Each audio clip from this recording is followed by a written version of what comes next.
What's happening, guys? Sam Adams here, and welcome to a brand new episode of Caffeinate today for March the 29th of 2019. Of course, my name is Samuel Adams, and welcome to today's show. For those that are brand new to the program, this is a daily gaming news podcast in which I bring you the hottest gaming news from around the industry, and it's a big time of the year because we are currently in the middle of PAX East 2019, the Penny Arcade Expo. It's a big deal, not only because it's an incredibly cool show, but also a lot of announcements tend to come out of this one. With that being said, we have one of the biggest announcements of the year by far. Borderlands 3 has officially been revealed, and that's the main focus of today's show. Now, with that being said, during yesterday's panel, that was not the only piece of information announced, nor the only game that was announced. On top of that, we also have some updates coming to Borderlands 2 and the pre-sequel. Borderlands 1 is getting a brand new remaster out next week. Borderlands 2 VR is getting all existing Borderlands 2 DLC this summer, and of course we will talk about all of these in much more depth. Indeed, the Borderlands hype is in fact real. Now, on top of that, The Elder Scrolls Blades hits iOS and Android in early access. Monolith Soft is hiring for a new Legend of Zelda project. It's worth mentioning, this is a story that's a couple of days old, but I've been covering a lot of other things, and now we need to talk about this. Indie game Hyper Light Drifter is becoming an animated series, and I have some good deals for you guys on the Nintendo Switch end, as well as on the PlayStation Plus end, because those free games have been revealed, and I will talk more about a Twitch Prime offer, in which you can get a pretty solid deal on 12 months of Nintendo Switch Online, and by solid deal I mean it's free right now. So we'll talk more about that. But that's pretty much the lineup for the day. I do hope you guys enjoy today's show, and of course, if you do want to join me live in the chat, or if you are joining me live in the chat, the show is hosted 5 days a week, Monday through Friday at 7 a.m. Eastern Time. If you did want to check it out on twitch.tv/TheSamuelAdams. That's the live show, and then it's up on YouTube and podcast services as well. But without further ado, let's go ahead and dive into the biggest gaming news of the day, and that is that Gearbox officially announces Borderlands 3, and you can expect more details next week. After several teasers over the last few weeks, Gearbox Software officially revealed Borderlands 3 at PAX East. The first trailer reveals the long-awaited sequel will include over 1 billion guns, including some with legs, plenty of familiar faces, such as a saxophone-playing Brick and Tiny Tina, and some new characters. It also showcases a number of locations, including a swamp, a desert, and a city full of high-rise buildings, as well as plenty of enemies for you to take down. Gearbox did not reveal a release date or which platforms Borderlands 3 will be available on. However, it is promising to reveal more details about the latest entry in its upcoming RPG shooter series on April the 3rd, so just a couple of days away. We will talk more about what the other announcements are, of course, that came out of the panel, but Borderlands 3 is finally happening, and the trailer is out right now if you did want to check it out. Of course, it's up on YouTube. I watched it when it had 130 views roughly. Now it's up to over 2 million, so, you know, people are pretty excited about this game. When it comes down to it, a lot of people have been incredibly excited. I saw one article on Polygon.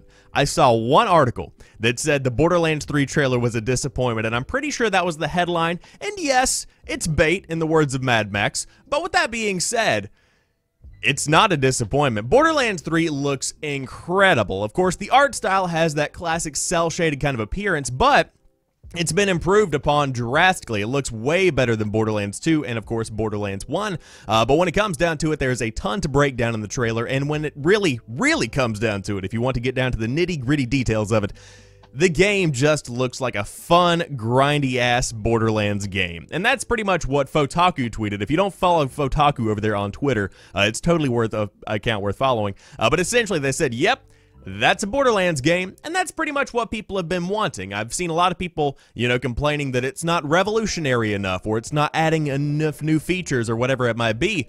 People didn't necessarily want tons of new features. We didn't want a new art style. We didn't want them to go in a different direction. We wanted more Borderlands, you know, that's pretty much what it comes down to, and that's what we've got. So, if you did want to get more Borderlands, congratulations, you have got more Borderlands with Borderlands 3. But again, you can check out the trailer right now on YouTube if you did want to give it a look, and it is stunning. It is fantastic. It's a very, very cool trailer that was totally worth sitting through roughly an hour of a horrible panel. The panel was absolutely terrible, mainly because of rampant technical issues that plagued the entire show, and I've got a video up on IGTV talking about that if you did want to check that out. But besides, aside from the technical aspect of the entire show, I must admit, it was a pretty impressive reveal, without a doubt. So, let's talk more about Borderlands 2 and the pre-sequel receiving a free visual update. It's gonna look real good. Borderlands the Handsome Collection released in 2015 and included Borderlands 2 as well as the pre-sequel, putting two of Gearbox's most beloved games on PS4 and Xbox One. Today, Gearbox revealed a nice little surprise for those who still have the collection or own one or both of the titles on PC. On April the 3rd, the collection will receive free texture upgrades that increases the visual fidelity of both titles. Gearbox says that these enhancements are best enjoyed in 4K, but that those playing otherwise will also see some enhancements. Those who own Borderlands 2 and the pre-sequel on PC will receive these enhancements for free as well. And of course, the Handsome Collection is out right now on the PS4 and the Xbox One, and technically the PC if you want to look at it that way. But of course, any game looking better is always a big benefit in my book, and so for Borderlands 2 and the pre-sequel to get a bit of a bump in the impending release of Borderlands 3 just gives me even more of an incentive to go back and give it another look. So if you do have either these games or the Handsome Collection, you can dive in right now and get ready, because those visual enhancements are coming very, very soon. And again, all of that's for free, so you can't really complain that much. It's a beautiful looking game to begin with because of its art style, but to even up that ante is something that I think is always going to be welcome. But if you don't like playing Borderlands 2 on a screen and you like playing in VR, there is also some content coming for you, because also announced at the PAX East Gearbox panel is that Borderlands 2 VR is getting all of the existing Borderlands 2 DLC this summer. Borderlands VR is getting all of the existing BL2 DLC on PlayStation VR this summer for free, Gearbox developer announced during its PAX East panel on Thursday. The company also detailed some changes it's made to the game since its release, including adding aim controller support. And for those that don't know what aim controller support is, basically when you have a PlayStation Move controller, there is a PlayStation Aim attachment that you can put on it to make it feel more like an actual gun. And so that's cool, since it's Borderlands and it's all very much so about the guns and the gunplay, it makes sense to add that kind of feature. The 4 downloadable content packs coming to the game this summer are Captain Scarlet and Her Pirate's Booty, Mr. Torg's Campaign of Carnage, Sir Hammerlock's Big Game Hunt, and Tiny Tina's Assault on Dragon Keep. More details about the edition will be announced in the coming months, but during the panel, Gearbox also announced a slew of other new titles coming to its third-party portfolio, including Bulletstorm Duke of Switch Edition, which is essentially Bulletstorm Full Clip Edition on the Nintendo Switch, Pathologic 2 and Risk of Rain 2, a game which, by the way, is out right now, and if you buy Risk of Rain 2 on Steam, you get another free copy to give to a friend to play together. Nice. So I did want to let you guys know about that. But if you did want to check out Borderlands 2 VR, it's one of the more impressive VR projects, I must admit. And of course, to get all of the DLC is something that I'm sure somebody out there is definitely going to be getting into. But of course, to have the complete game on VR, to have all of the content on VR, is, I think, pretty cool. It's good to have that entire experience, and up until now, that's only been achievable via the base game itself instead of being in VR. I think this really does show that these big AAA developers, such as, the guys behind Borderlands, are really getting into VR. They are seeing that it is a big part of where gaming is going in the future, and I think that's a pretty impressive thing. I think that's incredible. So, if you have a PSVR, and if you want to dive in and check it out, of course, you can dive into Borderlands 2 VR right now, or Borderlands VR right now, and check out the DLC coming later on this summer.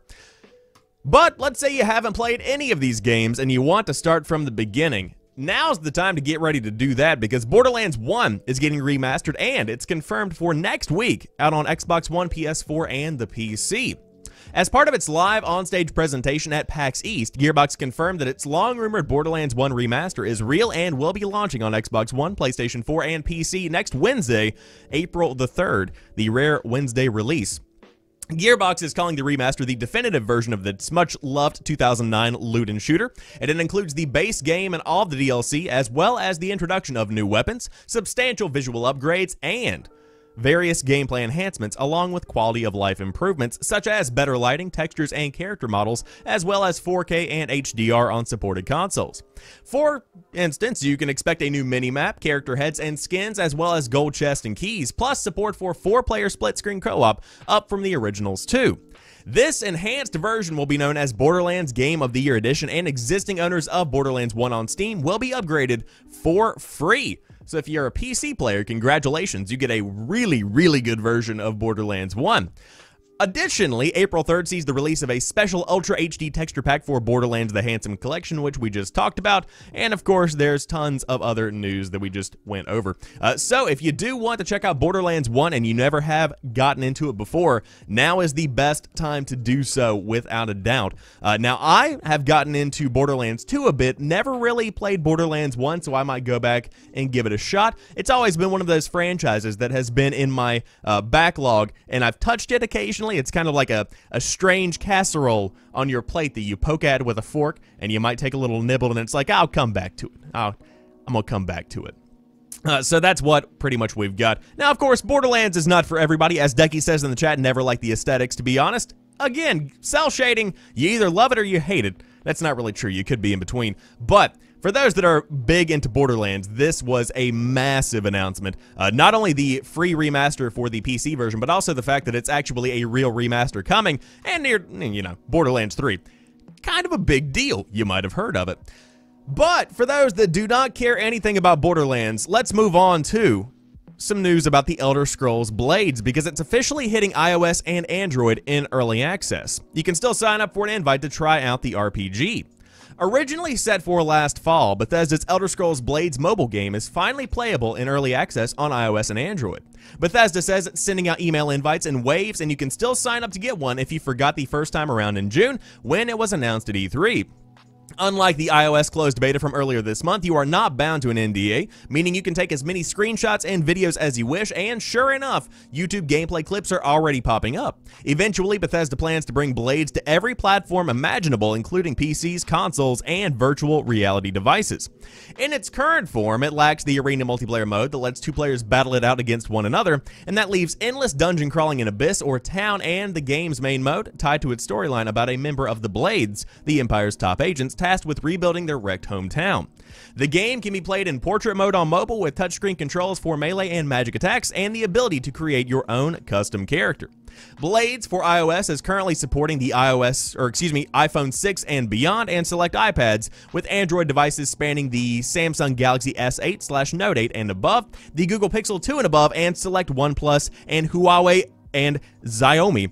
I think I pronounced those correctly, probably not, among others. You can check out the full list of supported devices here, and of course Bethesda is going to be adding more to the lineup as time goes on. Now, this was one of the biggest releases or biggest announcements from their show last E3. This is a pretty impressive game because it genuinely brings at least the essence of an Elder Scrolls experience to mobile in a way that was acceptable. I suppose that's the best way to put it. Don't go in expecting something with the depth of a Skyrim, but if you want to, say if you're on the bus, go through and explore some dungeons, have that kind of Elder Scrolls combat, get that kind of experience in, I think this could be pretty impressive.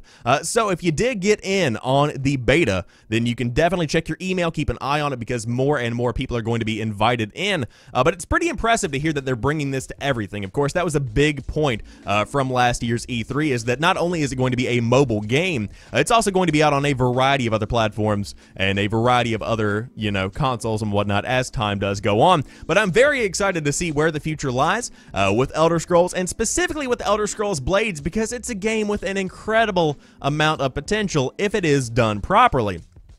I said the same thing about Fallout 76, so we see what happened with that.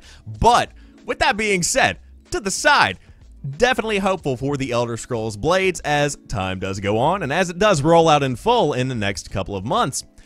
Now let's talk about this Monolith Soft project, because Monolith Soft is hiring for a new Legend of Zelda project. Xenoblade developer Monolith Soft is working on a new Legend of Zelda game. The Japanese development house, which has 3 studios in Tokyo, Kyoto, and Itabashi, is currently hiring for a Legend of Zelda project. The official Monolith Studio recruitment page lists jobs in several disciplines, including designers, programmers, technical artists, and more. The job ads were spotted by Reset Era, and they are specifically for the studio's Project 2. Monolith is also working on another game dubbed Project 1. It is believed that Monolith's Tokyo, Japan is the one working on Zelda, which would make sense given its history. The same studio assisted on the development of Breath of the Wild, most notably doing environmental design, and I will say, they did that incredibly well. Oh my god, that game is gorgeous, yeet! It is not clear, however, if the next Legend of Zelda game is entirely developed by Monolith, or if it's simply working alongside a different lead team at Nintendo. In any case, given the nature of these jobs, the project is seemingly in early stages of development and may be a few years off. So we'll see what happens with this brand new Legend of Zelda project, but it does give me a pretty good segue into what I actually want to point out. With the Switch generation, Nintendo is doing things incredibly differently. I think it's a fantastic move for the company. Of course, you see stuff like Bulletstorm coming to the Nintendo Switch. That wouldn't have happened on stuff like the Wii U. Of course, the hardware was restricting, but so was Nintendo.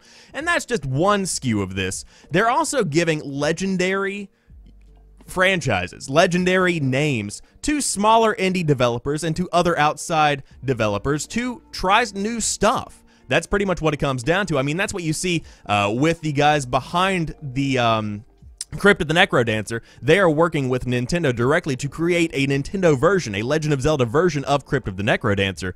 That is incredible. That is something that I never would have expected from Nintendo. That changes the game, and that really does spread out the potential for a franchise going forward, because when you have the same group working on the same thing year after year after year, 9 times out of 10 you are going to end up with the same product year after year after year, and you get stuck in a rut. That's what we've seen with Call of Duty up until recently. Of course, they've been changing a couple of things here and there, but really, whenever you're looking at the nitty-gritty of it, it's cool to be able to get new ideas, to get new perspectives in there, and to really change up where these legendary franchises have been over the past few years. Breath of the Wild is a perfect example of where they just took the Zelda, I guess, formula and kept it in mind, but also flipped it on its head. That game changed the rules, and it was pretty impressive of what it did. But with all that being said, excited to see where Monolith Soft is going to be going with this. Of course, incredibly talented people over there. And indeed, Sammy is staying hip with the kids by saying yeet. Yeah. Anyways, moving on to the next topic of the day. Indie game Hyper Light Drifter is becoming an animated series. The project is led by creator Alex Preston and Castlevania showrunner Adi Shankar. You'll be able to enjoy the indie action RPG Hyper Light Drifter without having to play through the notoriously difficult game once its animated adaptation arrives. And if you're already a fan, you don't have to worry about the game getting mangled by clueless showrunners. The project is headed by the game's creator and producer. You might know Shankar as the person behind Netflix's adaptation of Castlevania, another 2D game like Hyper Light Drifter, and Devil May Cry. Preston said the project is still in the very early stages, and they are still figuring out how to turn the atmospheric 2D pixel game into a full-fledged animated show. He told Polygon that they're leaning a lot more towards something that's representative of the game on the style side, and what he means by that, we don't really know. It's very much possible for the show to end up with anime-style animation, though, considering Shankar's previous projects. The end product may even have a Studio Ghibli-esque feel to it, seeing as Hayao Miyazaki's work was a major influence on the game. Of course, these are all merely speculations. Preston and Shankar aren't even sure if the show would be a silent series or if there's at least some dialogue involved. The game itself has no written words, and the dialogues are presented in symbols and images, but for now they are reaching out to writers whom they believe can lead the show. So I thought I would throw this in there because it's incredibly interesting to see that an indie game like Hyper Light Drifter has the potential to become an animated series. That's amazing. Of course, does this game fit well with becoming an animated series? That's up in the air, because traditionally, whenever you have some kind of animated show, there's normally stuff like a plot, and words, and dialogue. These aren't present in a Hyper Light Drifter. So, with that being said, it's interesting to see where they'll go with this, but currently, my hopes aren't high for this to be a Hyper Light Drifter-esque project. More so, it has the vibe of a Hyper Light Drifter, along with a brand new, maybe, story or something along those lines. But Interesting to see where Netflix is going, to say the least. Of course, this has not been confirmed to be coming to Netflix, at least not that I can see right now. But considering what Netflix is doing, this would not shock me in the slightest, because they have a lot of interactive experiences coming. They're getting into gaming, where it's kind of like a choose-your-own-adventure kind of thing, such as with Bandersnatch, and of course the Minecraft project as well. But we will see what happens over the next few months as more info comes out about this. Interesting, though, to see that it is going to be coming to an animated series platform near you.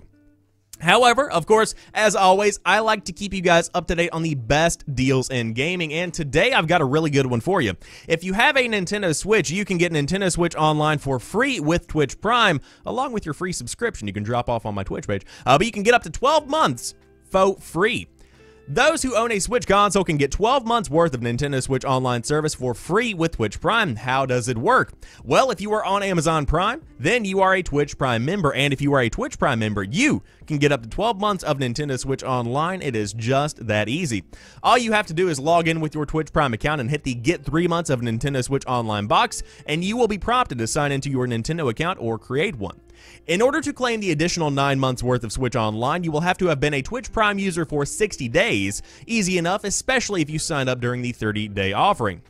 You'll reap all of the benefits of Switch Online too, which means you will have access to currently available NES titles and cloud backups, as well as Tetris 99. Let's get it, baby. The Twitch Prime offer is valid until September 24th, 2019, so be sure to claim it before then, and that is a hot minute, so you better get on that, because that's a fantastic deal. But it's also worth mentioning that if you do have, say, a year already on your account, this just gets tacked on to the end of that, so you can essentially, if you have a year right now, up that to 2 years for free because you have Twitch Prime. Do it. It's free. But of course, the Nintendo Switch Online service is becoming more enticing as time goes on, but with exclusive games coming to the service, such as Tetris 99 being the prime example that comes to mind, it's definitely increasing in its value. Not quite where PlayStation Plus and Xbox Live Gold are, but it is getting better, and of course, it's cheaper as well, so I mean, you can't really, you're not paying as much, so you shouldn't expect as much, you know what I'm saying? But if you do have PlayStation Plus, you should expect a lot, and you can get some free games for April of 2019. Conan Exiles and The Surge are the free games of April. Now, of course, they have cut out PlayStation 3 and PlayStation Vita games, so keep that in mind as you go forward, because now you're just getting PS4 and hopefully PSVR stuff at some point. I didn't see anything mentioned in this blog post, which is kind of disappointing.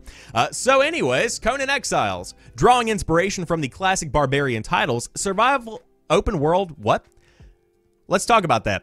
Drawing inspiration from the classic Barbarian Tales, survival open world survival game. Alright, Conan Exiles winds back the clock to the very dawn of civilization, casting you as a forgotten exile abandoned alone in a desert for crimes unknown. Starting out with nothing but a loincloth, nice, and your own 2 hands, you'll have to explore this vast, hostile world, gathering materials, crafting tools, and carving out a new life for yourself in a world filled with danger. Exploring a shared online space, you will have the chance to meet with other players, build settlements and bases together, and even raise your own armed fortress as you advance your mission to dominate this brave new world. And of course, that is Conan Exiles.